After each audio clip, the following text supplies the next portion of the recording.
a paz do Senhor, Igreja do Senhor linda.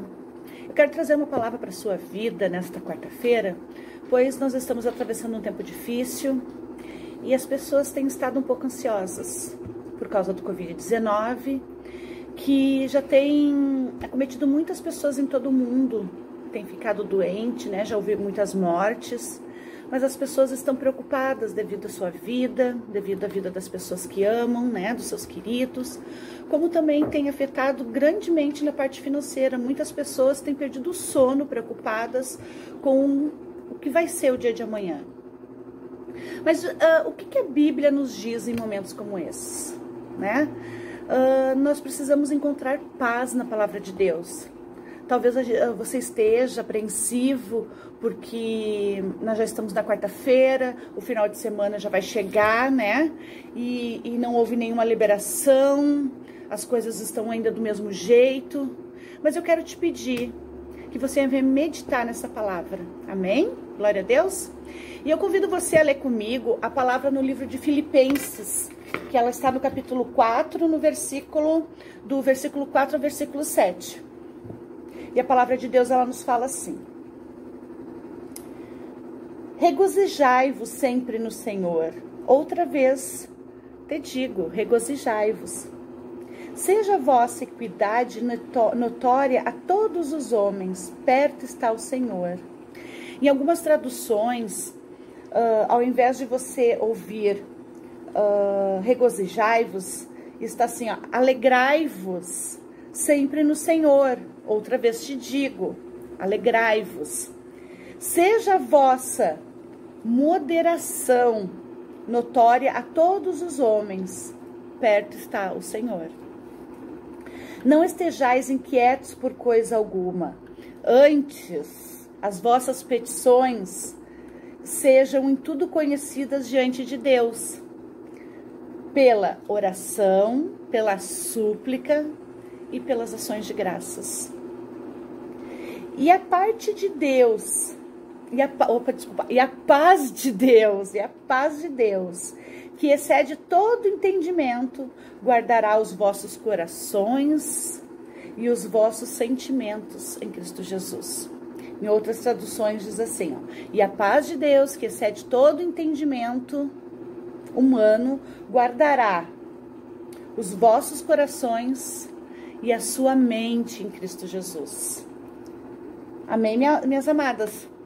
Por isso, queridas, o Senhor, Ele não quer que vivamos em um estado constante de medo por causa das incertezas da vida. Se nós pararmos para lembrar, o ano passado surgiu o vírus do H1N1. Né? Era no noticiário o tempo todo, as pessoas apreensivas, preocupadas. E eu faço uma pergunta, como é que foi? Porque a dengue, ela surgiu anteriormente, já há alguns anos. E como foi quando surgiu a dengue, né? Quando começaram a falar de um mosquito que ele trazia um vírus e esse vírus poderia matar, né? Eu lembro que ficávamos assustados, né? Que mosquito é esse? Passava um mosquito por nós, estava na volta, a gente estava querendo, antes de querer matar ele, estava querendo ver ali se ele poderia ser o mosquito da dengue. E hoje nós temos o coronavírus. Mas e amanhã? Que mal que pode sobrevir sobre a terra? Amém? Então, se tinha alguém que tinha todas as desculpas para sentir ansiedade, viver a preocupação, esse alguém era o apóstolo Paulo. Quando ele escreveu essa carta, ele estava preso em Roma, ele estava à espera de um julgamento que poderia o levar à morte, ele tinha então um grande motivo para estar preocupado.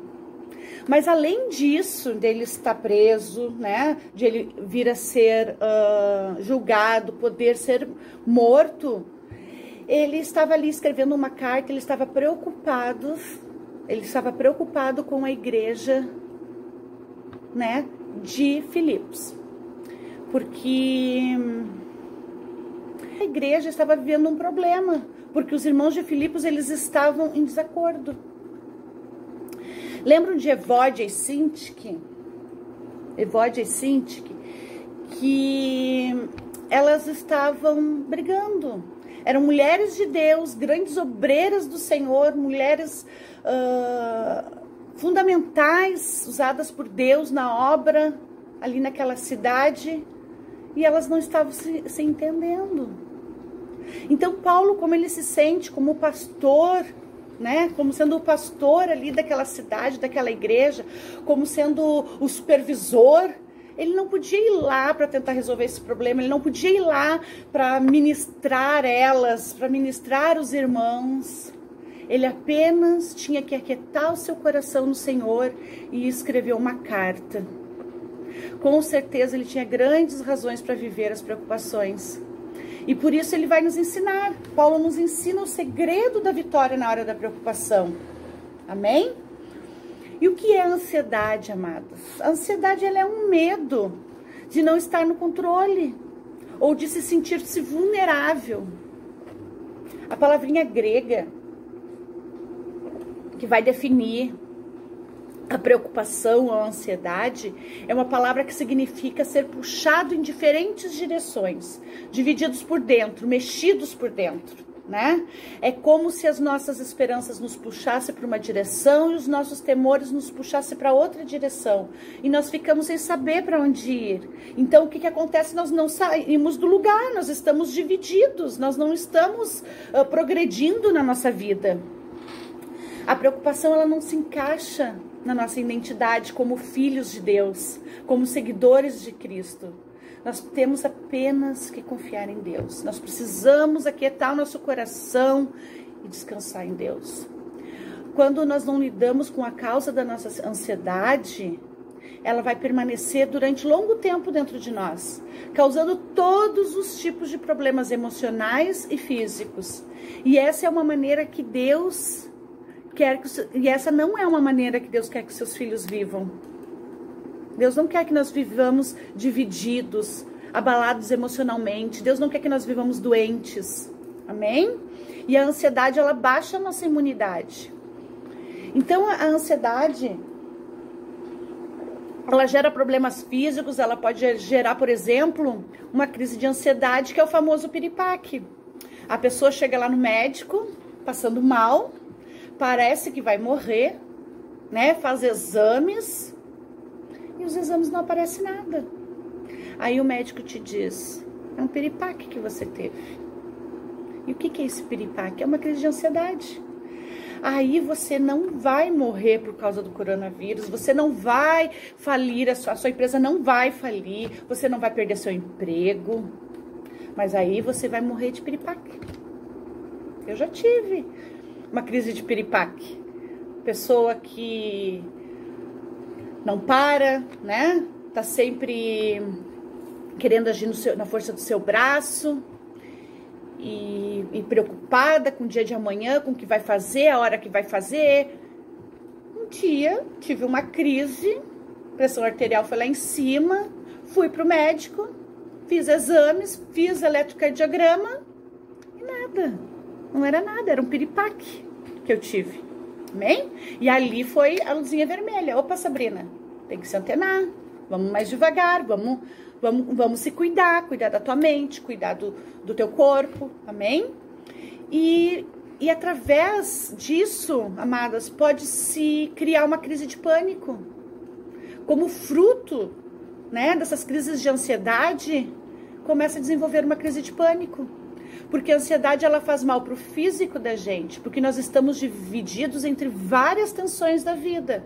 Aí você se preocupa, a gente se preocupa, né, com o nosso filho, a gente se preocupa com o nosso marido, a gente se preocupa com o dinheiro, a gente se preocupa com o trabalho, a gente se preocupa com o vizinho, né? Quais são mais as situações que nós nos preocupamos? São muito mais. Então são várias tensões nos nossos dias. Então nós não podemos perder o rumo. Nós precisamos descansar no Senhor, né? Nos tranquilizar, buscar a direção de Deus. Amém? Porque a ansiedade, ela também provoca problemas no nosso pensamento. Porque se nós estivermos vivendo uma ansiedade muito intensa, eu posso me tornar uma pessoa obsessiva. eu não consigo me controlar por causa dessa ansiedade. Aí eu começo a ter algumas atitudes até meio estranhas, como por exemplo, um ditado popular, eu começo a fazer tempestade no copo de água, né, por qualquer situação. Eu fico obsessiva diante daquela situação, eu não consigo virar a página. E do ponto de vista espiritual, a ansiedade, a preocupação, ela é um pensamento e ela também é um sentimento errado. Então, por isso que a paz de Deus, que excede todo entendimento, ela guarda o nosso coração e ela guarda a nossa mente em Cristo Jesus. Nós precisamos guardar a nossa mente em Jesus Cristo. Amém? Ela é um pensamento e ela também é um sentimento errado das circunstâncias, né? A gente tem um entendimento errado das pessoas, dos acontecimentos. Então eu acho que a preocupação e a ansiedade, ela é o maior ladrão da nossa alegria. Porque a maioria das vezes nós estamos resolvendo problemas que eles nunca vão acontecer. Nós estamos divididos com coisas que nunca vai acontecer. 90% dos casos que nós vemos em um aconselhamento pastoral, as pessoas vêm nos procurando com uma situação difícil na sua vida e estão apreensivas, mas são coisas que vão se resolver sozinhas, porque esses problemas às vezes não existem. Amém? Então 90% das coisas que você imagina que podem acontecer na sua vida, não vão acontecer. Aí você gasta 90% da sua energia desnecessariamente. Cansa a sua mente, divide a sua alma. E isso é uma ansiedade que rouba a sua alegria. Amém? Isso é uma ansiedade que está roubando coisas maravilhosas da sua vida que você precisa prestar atenção. E você está presa num mundo que você cria e você alimenta. Então, somente o Senhor para trazer essa paz, somente o Senhor para trazer essa cura na sua vida. Amém, amadas? Glória a Deus. Por isso, então, amadas, troque a sua ansiedade pela oração. Pegue a sua ansiedade e lance para Deus, através da oração, através da súplica e através das ações de graça. Outro texto na Bíblia que o apóstolo Pedro nos fala, no livro de 1 Pedro, no capítulo 5, no versículo 7, ele nos diz assim: lançando sobre ele toda a vossa ansiedade, porque ele tem cuidado de vós. Pedro nos diz assim, lançando sobre Jesus toda a vossa ansiedade, porque ele tem cuidado de vós. Jesus, ele nos fala no livro de Mateus, ali no capítulo 11, vinde a mim todos vós que estáis cansados e sobrecarregados, e eu vos ajudarei. Ele quer nos ajudar, ele quer te ajudar. Deixa ele te ajudar. Lança sobre ele a sua ansiedade, porque ele tem cuidado de vós, ele vai cuidar de vós. E eu estava vendo aqui nessa Bíblia de Estudo, que fala assim, ó, um estudinho sobre o versículo 7 do capítulo 5 de 1 Pedro, fala assim, ó. Administrar suas preocupações e lutas diárias com as suas próprias forças mostra que você ainda não confiou sua vida a Deus plenamente. É preciso que sejamos humildes para reconhecer que Deus cuida de nós. Jesus fala, aprendei de mim, porque sou manso e humilde de coração. Para admitir nossas necessidades e para deixar que as outras pessoas da família de Deus nos ajudem. Às vezes, pensamos que Deus não se preocupa com os conflitos causados por nossos próprios pecados e por nossa própria insensatez. Mas quando nos voltamos para Deus com arrependimento, Ele suporta até mesmo o peso destes conflitos. Deixar que Deus cuide de suas ansiedades demanda ação e não passividade. Não se sujeite às circunstâncias, mas ao Senhor, que é aquele que controla a circunstância, é o dono de toda a circunstância, é o dono do tempo. Amém? É isso que o Senhor fala para nós, que nós precisamos agir com ação. Não adianta ficar paralisado na preocupação, na ansiedade. A palavra que está aqui, orar, que o apóstolo Paulo nos fala, orar, é um termo genérico, porque ela descreve o nosso conversar com Deus. A gente abre o coração para Deus, mas ela contém também uma ideia de adoração, de devoção, de culto ao Senhor. Sempre que nos sentimos preocupadas, a primeira ação que deve ficar dentro da nossa mente para nós podermos praticar é essa de que é hora de ficar a sós com Deus e o adorar. Interessante porque nessa hora, muitas das vezes, nós queremos pular a primeira parte, né? E nós queremos ir direto para a súplica. Mas o Senhor nos diz, ora, entra na presença de Deus, adora o Senhor, lembre-se do quanto Ele já fez na sua vida, recorda o que a palavra de Deus já te ensinou, o que a palavra de Deus já te prometeu. Faz isso na sua mente, faz isso para sua mente, deixa isso gravado na sua mente, quantas vezes for necessário, faça. No livro de Lamentações, o Senhor nos fala, eu quero trazer à memória o que pode me dar esperança. Nesse momento de oração, nós começamos na presença de Deus, nós começamos adorando.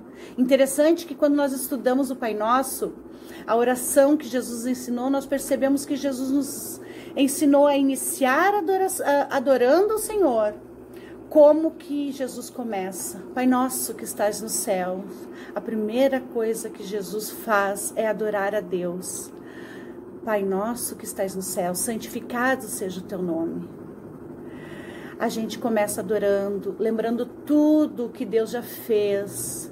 Começamos glorificando ao Senhor. Por quê? Lembra que o ladrão da alegria, ele nos tira do foco do que o Senhor fez já na nossa vida.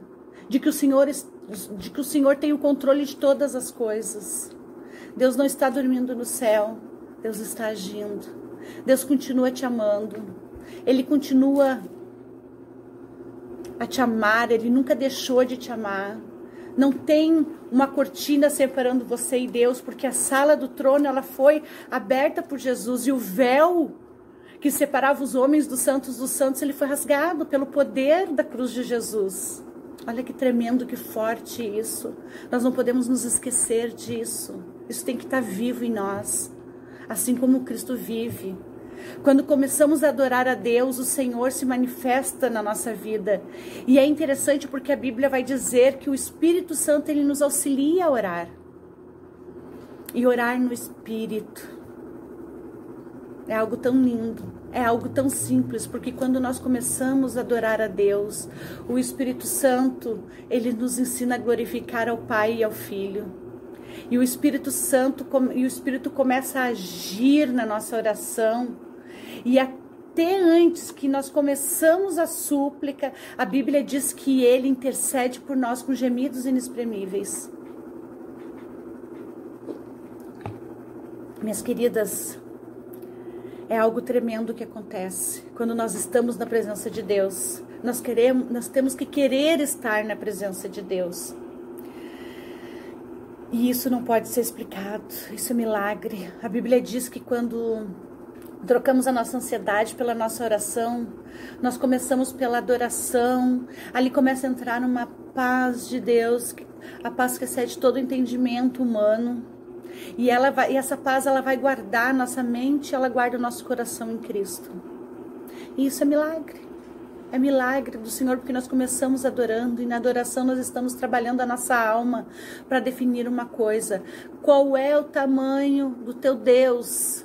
Qual é o tamanho do meu Deus? Qual é a grandeza dele? Porque na preocupação nós só olhamos para o tamanho da nossa dor, o tamanho do nosso problema, o tamanho da confusão. Mas quando nós entramos para orar, e nós começamos adorando a Deus, aí nós recobramos a dimensão de quem é o nosso Deus. Ele é o Todo-Poderoso. Mas o que significa Ele ser o Todo-Poderoso? É pela palavra do seu poder.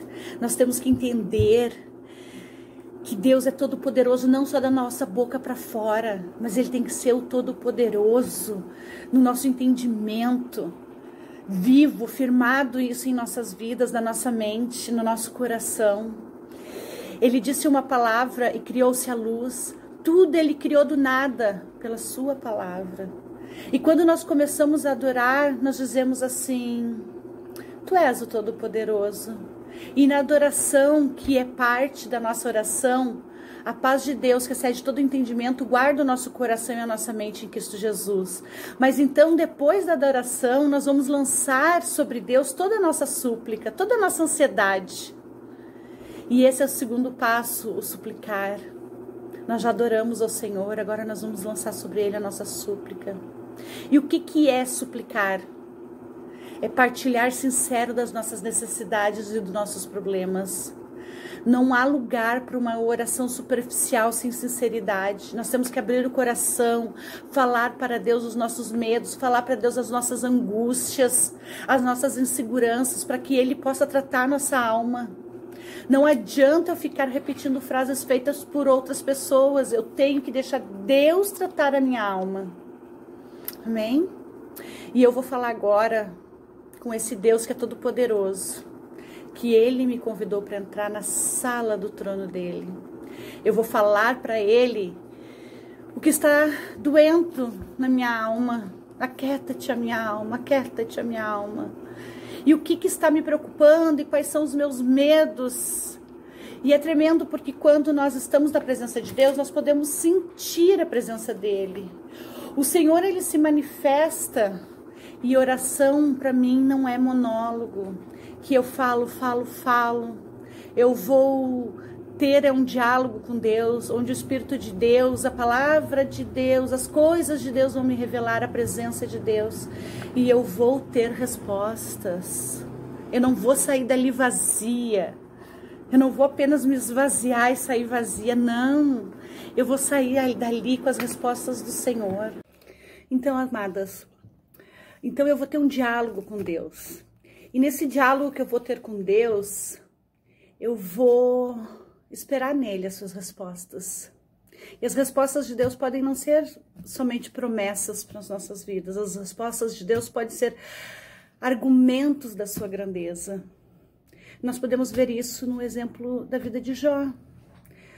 Dizem que Jó era um homem mais paciente, né? Se a gente for ler com atenção o livro de Jó, a gente vai ver que Jó não era tão paciente assim.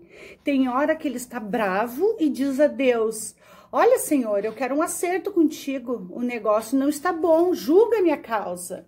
Jó se posiciona com Deus e ele vai discutir com Deus, buscando respostas do porquê, o porquê que aquilo tudo estava acontecendo com ele. E Deus responde. Deus responde com outras perguntas para Jó. Ele coloca Jó no entendimento da grandeza dele. Ele começa a dizer assim: Jó, onde você estava, Jó, quando eu medi a quantidade das águas que tem no mar na palma das minhas mãos? E Deus continua fazendo perguntas. De repente Jó cai em si e diz: sabe de uma coisa, Senhor? Jó se rende a Deus. Realmente, Tu és o Senhor. Tu és o Senhor.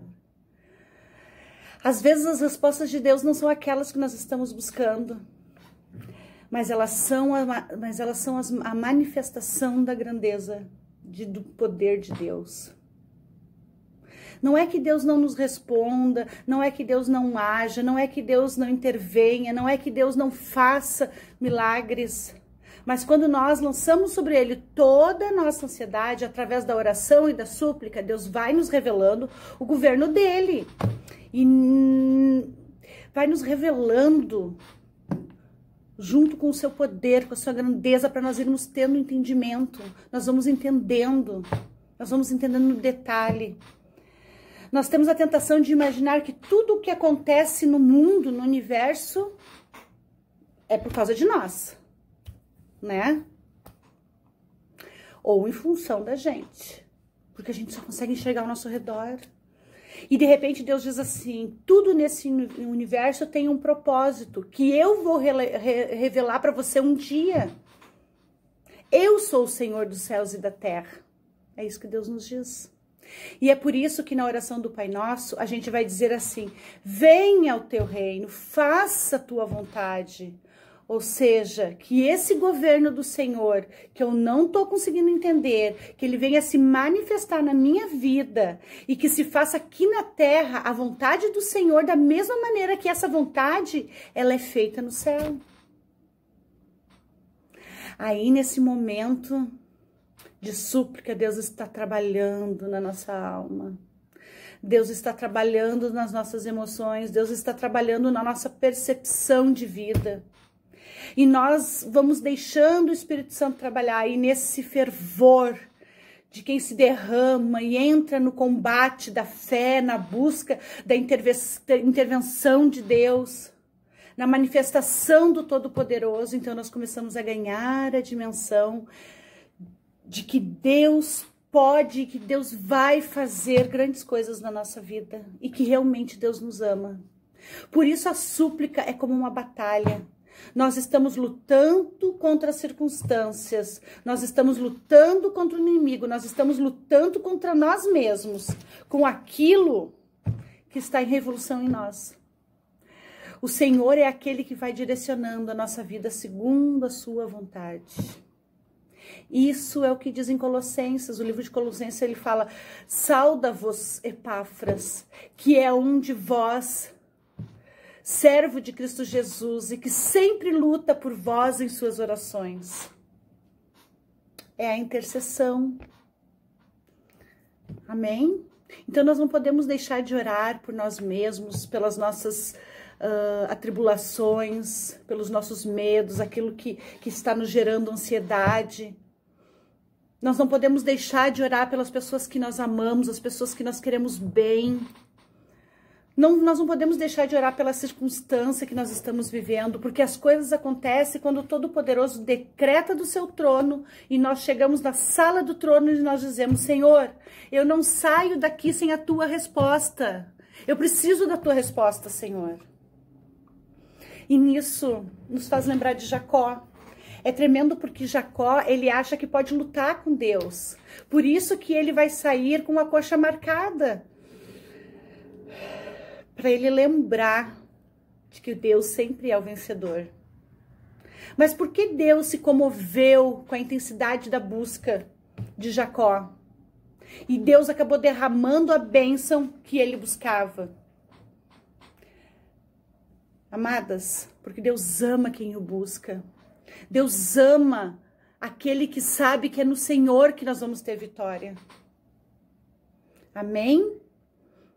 Por isso, entre no seu quarto e intensifique sua oração. Lance toda a sua ansiedade sobre Ele, que Ele cuidará de vós. E agora nós vamos entrar no terceiro ponto, nas ações de graças. A Bíblia fala que nós somos muito mais rápidos em pedir do que agradecer. Lembram dos leprosos, dos 10 leprosos? Só um voltou para agradecer. Mas a ação de graças aqui não é somente agradecer aquilo que Deus já fez na nossa vida. Mas essa ação de graças aqui, o apóstolo Paulo está nos falando de nós sermos capazes de agradecer pela fé aquilo que Deus vai fazer. Nós temos a certeza de que Deus vai fazer. Nós estamos na presença de Deus não como alguém que se sente abandonado por Ele ou por alguém que se sente traído por Ele, mas como alguém que se sente na palma da mão de Deus. Por isso podemos ser agradecidos. Amém? No livro de Zacarias, Zacarias nos fala assim: vocês são a menina dos olhos de Deus. Ali, Zacarias está falando para Israel, né? Porque nós somos preciosos para Deus. Nós somos a menina dos olhos de Deus, ninguém pode tocar. E em Zacarias ele também fala ali que muralha de fogo que o Senhor coloca ao nosso redor. E isso são os livramentos do Senhor com a nossa vida. Os livramentos que nós vamos nos impressionar quando nós estivermos com o Senhor, que nós vamos ver o quanto nós fomos livrados e nós nem sabemos, nem conseguimos imaginar. O Salmo 51, ele é um salmo de lamentos. O rei Davi, ele fala assim: eu ainda te louvarei por isso. Aí a nossa oração, que começamos a agradecer pelo que o Senhor já fez, pela grandeza dele, aí nós começamos a agradecer por aquilo que ele está fazendo, e pelos olhos da fé nós começamos a agradecer pelo que ele fará. Amém? Glória a Deus. Rei Davi tinha essa fé, tinha essa confiança. E como a ansiedade ela pode ser trocada pela oração? Jesus, na noite em que ele foi traído, o seu coração estava angustiado. Estava tão angustiado que ele foi com os seus três discípulos, os seus 3 discípulos mais íntimos, ao jardim do Getsêmani. E o que Jesus foi fazer lá? Jesus foi orar. Ah, mas Jesus ficou ansioso. Sim, Jesus ficou ansioso. Lembra o que ele falou? Pai, se for possível, passa de mim esse cálice, mas se não for, faça-se a tua vontade na minha vida. E aí a gente vai ver essa expressão, uma expressão de súplica. E essa expressão de ação de graças. Eu tenho convicção na minha vida que o selo do Espírito Santo está sobre mim, que eu tenho a marca da promessa. Eu preciso ter a convicção, a certeza, ser agradecida a Deus, porque o Senhor me prometeu a vida eterna, e eu tenho a vida eterna. Eu preciso ser agradecida, porque Ele prometeu, Ele disse: eis que estou convosco todos os dias, até a consumação dos séculos. O Senhor está comigo agora, está comigo no meio desta preocupação, desta angústia. Quando alguém te pedir uma oração, ore por essa pessoa, levando ela a ser sensível, conduzindo ela à oração, reconhecendo a grandeza de Deus, tendo um coração agradecido, que reconheça o amor de Deus pela vida dela. Tão grande como são essas promessas sobre a minha e a tua vida, elas não serão nossas se nós não entregarmos a Cristo toda preocupação, toda ansiedade. Mas nós não podemos as pegar de volta, porque se nós atirarmos de Deus e tentarmos resolver no nosso braço, Deus não tem mais responsabilidade por essa situação. Por isso, a verdadeira liberdade ela só é possível quando finalmente admitimos que é um fardo muito pesado para nós carregarmos, que nós precisamos de Jesus Cristo. Lembre-se, ninguém tem que viver em ansiedade. A ansiedade ela é uma escolha. Lembre-se que a ansiedade ela rouba a sua alegria. A liberdade e a paz para aqueles que entregam as suas preocupações a Deus e deixam elas lá nas mãos do Senhor para Ele resolver. Que Deus abençoe a sua vida, que você receba do Senhor o fortalecimento para se posicionar e entregar a Deus tudo aquilo que tem te desestabilizado, que tem te preocupado. Confie no Senhor. Amém? Eleve os seus olhos para o monte de onde te vem o socorro. O meu socorro, ele vem do Senhor, Criador dos céus e da terra. Aleluia. Um beijo no seu coração. Deus abençoe. Glória a Deus por essa palavra. E não esqueça de meditar nesta palavra. Amém? Um abraço. Deus abençoe.